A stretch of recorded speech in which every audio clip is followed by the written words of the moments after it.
Here are 34 speedrun tricks that you probably didn't know about Black Ops 3 Zombies. Keep track of how many you already knew, and let me know in the comments how many you got. And a big thanks goes to Bug of Cake, Zoraptor, Scotty Dogs, and Reality for helping me get footage for this, and also to Bob for editing the video. Let's go. Number 34. In Shadows of Evil, you can actually grapple like the beast, whilst not actually being in beast mode. First, make sure there are no zombies on the map or anywhere near you, and face 180 degrees away from where you want to go. Enter and leave the beast mode, and whilst you are leaving, spam your weapon swap bind and hold grapple. Just be careful for any death barriers on the way there. Number 33. On Zetsubo no Shima, if you stand underneath Lab A, you can actually see the dock skull from across the water. This is much more convenient than just guessing the skull. Number 32. Did you know that the DIDN rocket test can be manipulated? If the rocket is due to go off, spawning a power-up of any kind, including void symbols, power-ups of gobblegum, it will start the rocket test. And this is exactly why running over the pad in the anti-grav room to spawn the death machine will start the rocket test.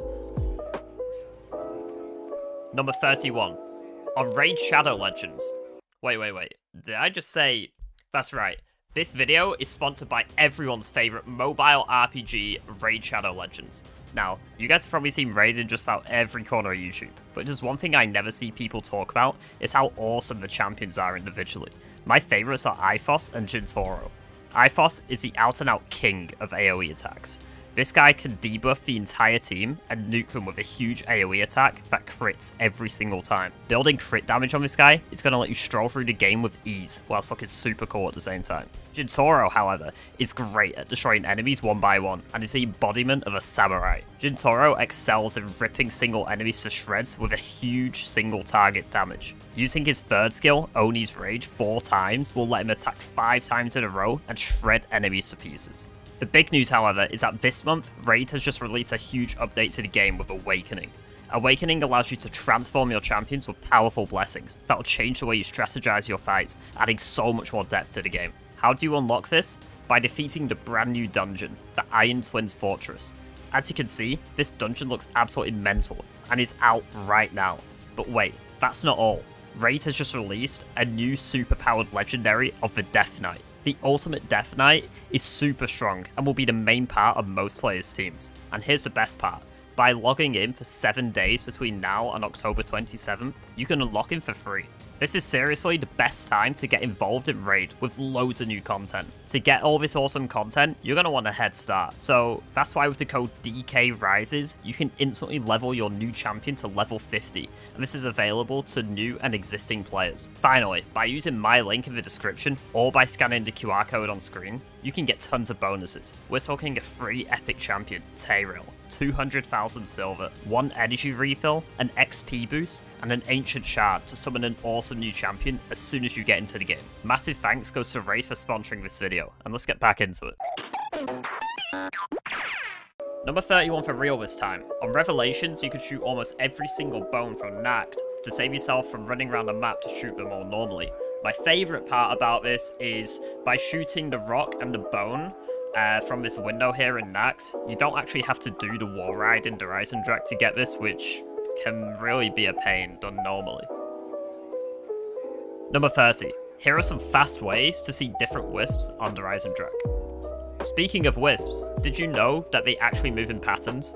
On solo DE, the first wisp is always random. After that, the next wisp will be a 50-50 between the 2 closest available wisps. Adding a player to the game adds another potential wisp to the pool. Number 29. Black Ops 3 has a lot of different quote skips on different maps to progress Easter eggs faster. By using the trap, like so, you can skip quotes on GK. On DE, you can skip the ending quote and get the cutscene faster if you just simply down like so. Number 28. There are currently 3 known guaranteed ABHs on Black Ops 3. On Shadows of Evil, use ABH after the Keeper turns red after the last flag. On ZNS, mesmerize the poster with your skull and ABH to the Lab A COG location. Also on ZNS, ABH when the elevator starts moving to the boss fight and you can skip the whole ride. You do not need a gas mask if you have perks. Number 27. You can actually breach out to Shadows of Evil rituals by standing on the edge of the room as it starts. You'll still get the points as if you were still in there the whole time, just as long as someone else is. Number 26. Also on Shadows of Evil, if you time 15 seconds after you catch the Shadow Man in the ending and enter Beast Mode, you can permanently stay inside Beast Mode without having to kill any Margwas for the 4P ending. These next two will help you on your God Krovi challenges. Number 25, you can actually kill the Valkyrie as it turns onto the final staircase, and the step will still work. And number 24, if you shoot the shoulder joint off the Mangler, his arm will come off, and he will sprint after you to Dragon Command, making this step 10 times easier. Number 23, here is an easy Firebow lineup to shoot all 3 circles in one jump from the Wondersphere. Number 22, on Revelations, you can actually shoot every single blue rock from Nacht, similar to the Bone step, and you can also shoot for more from Spawn if you ever plan on doing a first room with some Mega Gobblegums. Number 21, again on Revelations, you can actually start the Keeper ritual really quickly by downing yourself on top of the rock and letting the Keeper revive you. You don't even need Quick Revive for this to work on solo as long as the Keeper is on the map. Number 20, probably the most famous trick out of everything I've shown you is the SOE tram skip. By jumping out of the map into Beast Mode, you can see all 3 sword symbols without using the tram. Number 19, another thing you'll see in runs is insta-killing Margwas. By shooting at their heads as they spawn, you can kill Margwas instantly on both Shadows of Evil and Revelations. Number 18, did you know that you don't actually have to defend the Keeper on Revelations? If you make sure that he is safe and also leave the area, any zombie that goes near him will just despawn, leaving you time to chill and just hit the box whilst no zombies are attacking you. Number 17, another trick with the Revelations Easter egg, if you end a bug round, any Margwa that you have spawned in from the Lil Arnie step will immediately die. This means that you can have all 9 Margwas spawned in from the step, and when you end the bug round, all of them will die, allowing you to quickly get the reel without actually killing anything. Number 16, on co-op Origins, you can actually duplicate staffs just like on Black Ops 2 Origins. If you grab the staffs at the same time as your teammates, you can easily duplicate any staff you want, making the Ascend from Darkness step 10 times easier. Number 15, and this is a big one, you can actually duplicate staffs on solo Origins on Black Ops 3. If you down yourself with a staff as your mule kick weapon and revive yourself with self-medication, the staff will not only transport to the mound when you die, but in a set given time, it's about 5 seconds, it will actually be given back to you in your weapon slot, effectively allowing you to duplicate the staff, because you'll have one in your hand and one in the mound. In the time it takes for the game to give you back the staff you lost initially, you can actually grab another staff and you can hold 2 staffs at once, as well as having multiple staffs in the mound. So it can make your Ascent from Darkness step 10 times easier. As well as being able to hold 2 staffs at once. It's quite overpowered. You guys should use it. Number 14.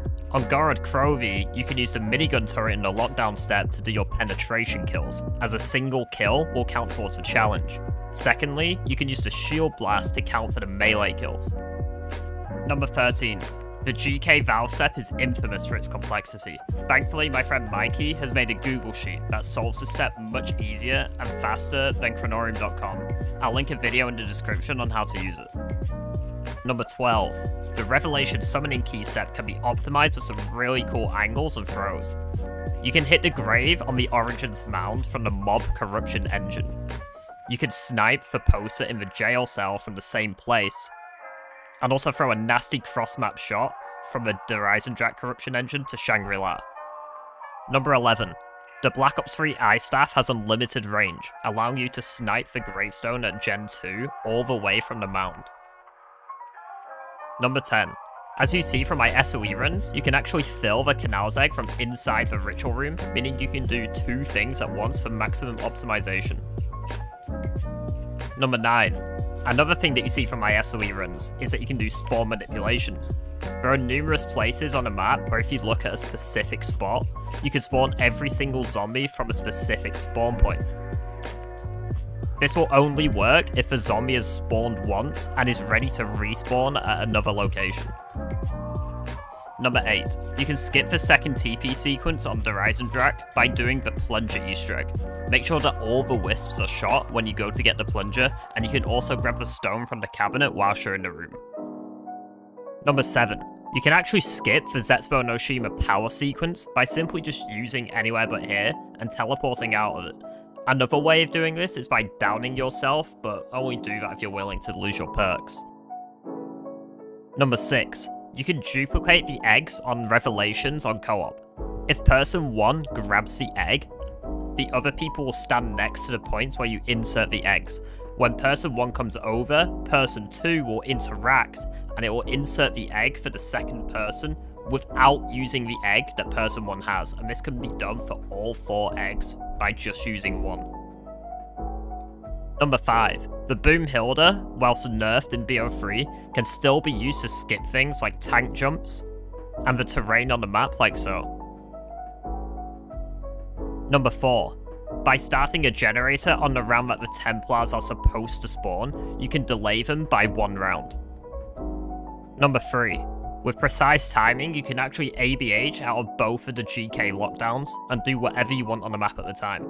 If you ABH out of the first lockdown, you can just go and do the valve step while your partner is doing the lockdown. And if you ABH out the second one, you can just go wait at Dragon Command and put the keycard in as soon as it's ready. Number 2. You can optimize the plane trap challenge on Zetsubo no Shima by doing it during the score ritual and shooting the 2 spawners outside of the plane trap like so. Doing it with a death machine almost guarantees its completion. And finally, the last thing on the list, number 1, with some cool angles, you can throw grenades to hit the objects for the giant flytrap Easter egg.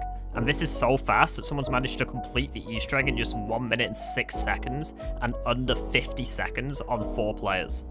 That was 34 speedrun tricks that you should probably know about BO3 zombies. Let me know if I should do this again, but adding in other games other than BO3, like IW, Black Ops 4, Black Ops 2, etc. Also, after this video's release, I'll be starting work on a DIDN speedrun tutorial, similar to my Shadows of Evil one, so keep an eye out for that. And finally, just thanks for watching and take care.